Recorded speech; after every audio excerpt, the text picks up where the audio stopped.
fixation aussi, cette fixation vierge sur l'être aimé. Quelquefois, des couples qui se sont séparés il y a 2 ans, il y a 5 ans, et voire plus, et où l'un d'entre eux, alors là, je vois les personnes justement à qui ça arrive, ont laissé comme une part d'elles-mêmes chez l'autre, une part, j'aime à le dire, énergétique.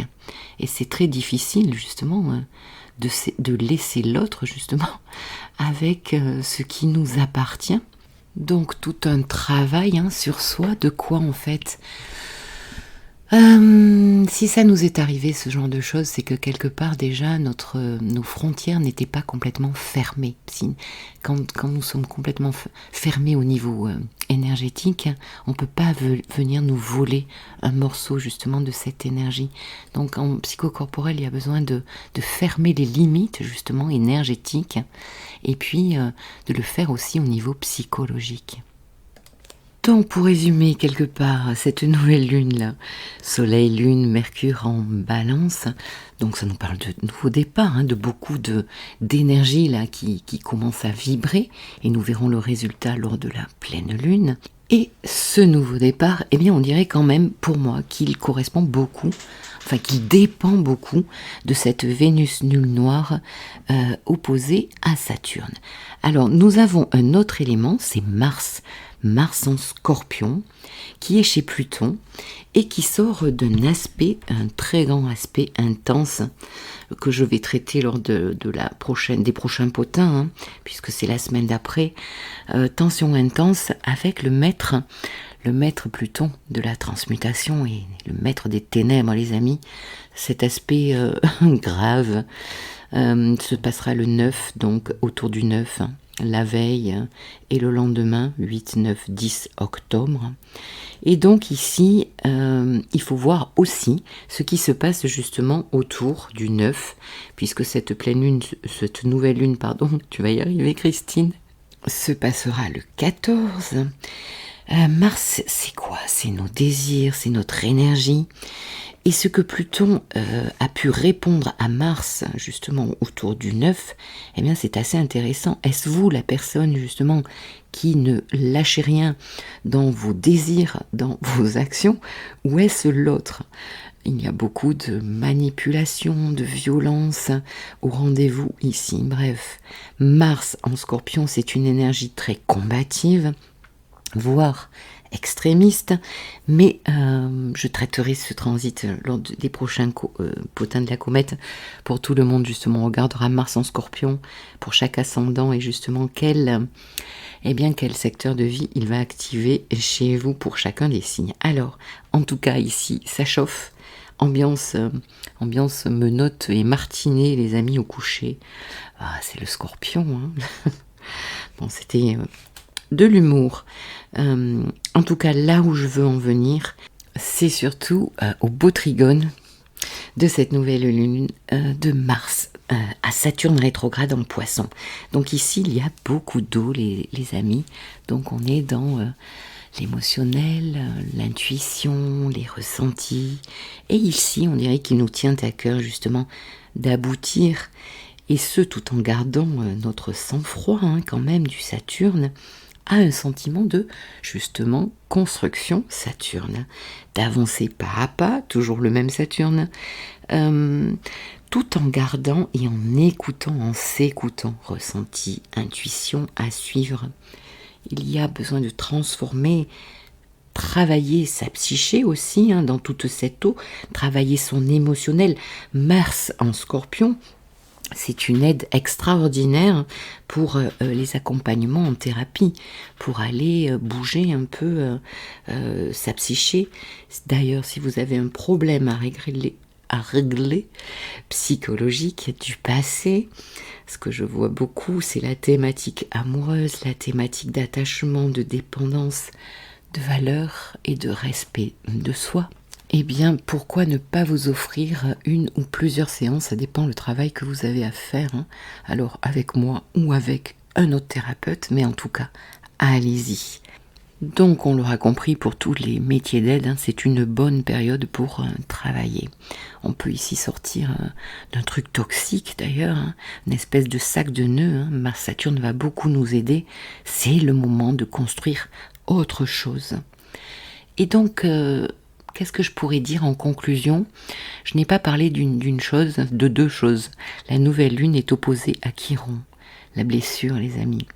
Et la nouvelle lune est en quinconce à Uranus.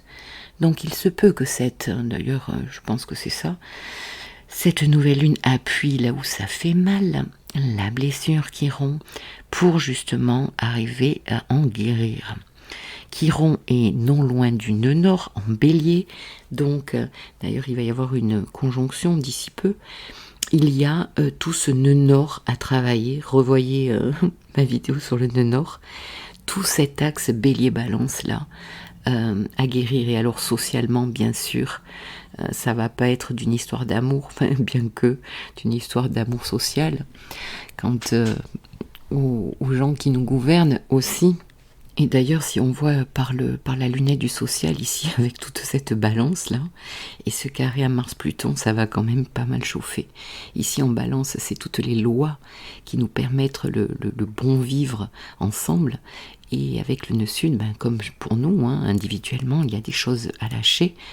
Ils vont tenter, je pense, un coup d'état, Mars carré Pluton, c'est coup de tonnerre, de mettre en action quelque chose qui va pas plaire beaucoup, avec ce Mars carré Pluton.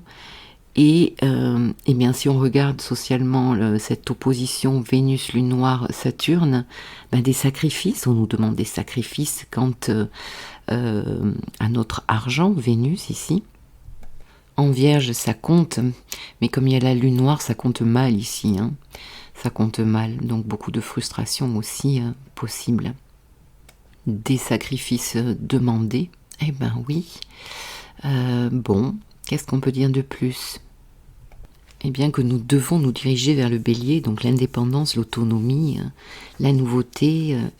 Ouais, il y a plein de gens aussi qui laissent leur travail salarié pour se mettre indépendant, et il y a plein d'indépendants aussi qui ferment. Bon, je ne vais rien vous apprendre là-dessus. Et cette nouvelle lune est aussi quinconce à Uranus, donc ici il y a quand même comme une obligation avec le quinconce, de faire quoi? Eh bien de faire entrer la nouveauté, de se transformer ici, mais surtout avec Uranus de se libérer. Donc c'est vrai que le quinconce, souvent on parle de procrastination, on attend de voir, mais là il faut songer à se libérer de ce qui vous tient, les amis. Je sais pas, mettez-le dans votre vie. Pour un, ça va être sentimentalement, pour l'autre, ça va être au niveau de l'argent, au niveau du travail, au niveau de contrat, de travail. Donc pensez quand même qu'il va falloir aller vers Uranus. Voilà, je crois que je vous ai tout dit. Alors brièvement, je vais passer chaque ascendant, brièvement pour voir où se place justement cette nouvelle lune. Alors, par exemple, pour les béliers, eh bien, ça va être un nouveau départ dans la maison 7. Donc, vous êtes complètement concerné par les partenariats, le couple, les contrats, votre relationnel. Pour les taureaux, nouveau départ dans votre quotidien, votre service aux autres, peut-être pas mal de boulot là pour les taureaux, s'occuper de votre hygiène de vie, votre bien-être physique, mental à tous les niveaux, peut-être des rendez-vous chez le médecin, faire des contrôles. En tout cas, ça va vous aider à travailler votre efficacité, votre discipline ici, et à lâcher ce qui ne va plus, les taureaux. Pour les gémeaux, nouveau départ dans la maison 5, très jolie maison. Créativité, confiance en soi, prendre du plaisir. Alors je sais, il y a certains gémeaux qui s'ennuient en ce moment, qui auraient bien envie. Il y a un témoignage qui m'a beaucoup touchée d'une personne qui n'accédait à aucun plaisir actuellement, et c'était un peu triste. Donc il faut bouger quand c'est comme ça, faut pas rester, ça va pas changer je sais plus qui c'est qui disait ça, mais c'est pas en faisant la même chose qu'on va avoir un résultat différent. Donc, faites-vous aider aussi, agissez. L'action, c'est bon pour sortir aussi de certaines choses. Bon, t'as fini, Christine. Les amours ici, en maison 5, hein, retrouver les plaisirs par un hobby que l'on reprend là avec cette rentrée. En tout cas, les enfants aussi sont concernés, un désir d'enfant. C'est c'est un joli programme ici. Tout en sachant quand même que c'est une éclipse et donc il y a aussi quelque chose à lâcher avec le nœud sud dans cette maison 5. Les cancers vont avoir un nouveau départ dans la maison 4, hein, la vie personnelle. Ici, votre foyer, ça peut concerner votre famille, votre sécurité intérieure ici, hein, votre colonne vertébrale. Et donc ici, peut-être qu'il y a des départs aussi inopinés dans la famille, une restructuration. En tout cas, des choses aussi à lâcher dans la manière dont vous fonctionnez dans votre vie plus personnelle. Pour les lions, ascendant lion, c'est un nouveau départ dans votre maison 3, donc ça concerne beaucoup votre communication, vos petits déplacements, les écrits, la transmission de certaines choses, ou peut-être vous, beaucoup plus lire, vous former. En tout cas, tout ce que vous pensez est amené à être revu ici, hein, puisqu'il y a quand même le nœud sud en maison 3. Et aussi, ici, on a les gens proches de nous, donc peut-être certaines personnes à laisser sur son chemin. La fratrie aussi est importante pour les Gémeaux, pour les Lions, pardon. Pour les ascendants vierges, alors cette nouvelle lune en maison 2 va mettre en lumière toutes vos possessions. Vos possessions, l'argent, les acquisitions, mais aussi votre valeur, vos valeurs dans la vie, votre estime de vous, et tous les outils que vous avez à disposition justement. Alors il y a des choses à lâcher, hein, pour aller en maison 8. On est ici dans l'axe, je parle des nœuds lunaires, hein, possession des possessions, donc certaines vierges là sont en reconstruction par rapport, je pense, aux financiers. Allez, les ascendants balance, eh bien vous êtes au premier plan. C'est en maison 1 que la nouvelle lune se forme, donc il est question ici de votre identité. Eh ben, avec le nœud sud, il y a des choses à lâcher, peut-être votre approche de la vie, ce que vous attirez à vous. Peut-être concernant aussi votre apparence physique, envie de changer certaines choses. Vous remettre en question justement pour aller avec ce nœud nord dans votre maison 7, là où il y a l'autre, le relationnel et le contractuel. Pour les ascendants scorpions, bon, on se met ouvert les scorpions là. Maison 12 pour vous, nouvelle lune en maison 12. Donc peut-être qu'on est fatigué, on a besoin de se retirer, de faire une retraite dans un lieu fermé. On a besoin de se ressourcer, ça c'est clair. Envie de se retirer de la solitude. Ici, l'inconscient est beaucoup réfléchi aussi et on a besoin de se retrouver, hein, les scorpions ici, pour passer, parce qu'on sait comment vous êtes transité quand même, pour passer une étape là et pouvoir avancer. Donc c'est quand même très intérieur comme travail. Pour certains scorpions, bien sûr, il peut y avoir aussi, avec ces éclipses, eh bien, en plus ça se passera plus dans votre axe 7, la pleine lune, il peut y avoir des épreuves aussi. Et de la guérison au niveau de votre spiritualité.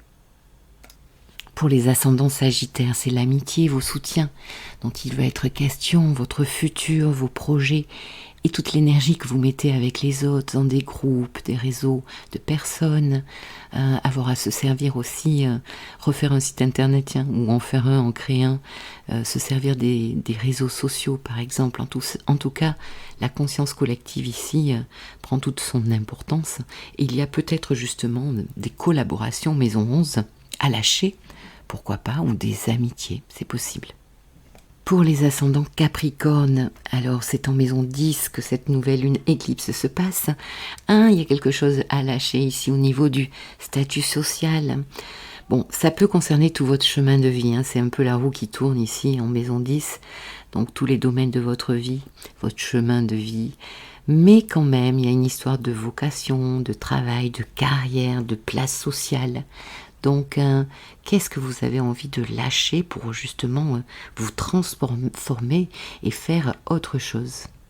Pour les ascendants Verseau, donc c'est la maison 9 qui est concernée ici pour cette nouvelle lune éclipse. Et puis la pleine lune se passera dans l'axe 4-10, mais j'en reparlerai. Donc ici nous sommes dans la maison de l'étranger, pourquoi pas, des voyages à faire et à défaire. Je rigole. Des engagements, des signatures. Ici, on est chez le notaire, chez l'avocat. Besoin de se rediriger en laissant peut-être des projets derrière nous. Et puis, revoir un petit peu sa copie, là où nous avons vraiment envie de vibrer, en fait. Changer ses croyances, laisser derrière soi des croyances erronées aussi. La maison 9 est une maison très spirituelle, tout de même, si nous ne faisons pas notre valise. Et puis les ascendants poissons, eh bien c'est la maison 8 dont il est question pour cette nouvelle lune éclipse. Donc maison 8, on est quand même dans la maison très plutonienne, en analogie au scorpion ici. Donc il y a besoin de lâcher prise, de se transformer, peut-être de se déposséder de quelque chose. Pour certains, c'est la sexualité qui sera en éveil, à travailler, peut-être des thérapies de couple, pourquoi pas. Des histoires bancaires, d'argent avec l'autre, avoir à se séparer, avoir à vivre en fait des deuils tant réels que symboliques. Donc c'est quand même une lunaison très forte pour vous les poissons. Voilà, j'ai maintenant terminé cette nouvelle lune. Je vous souhaite une très jolie nouvelle lune éclipse. Au revoir, prenez soin de vous.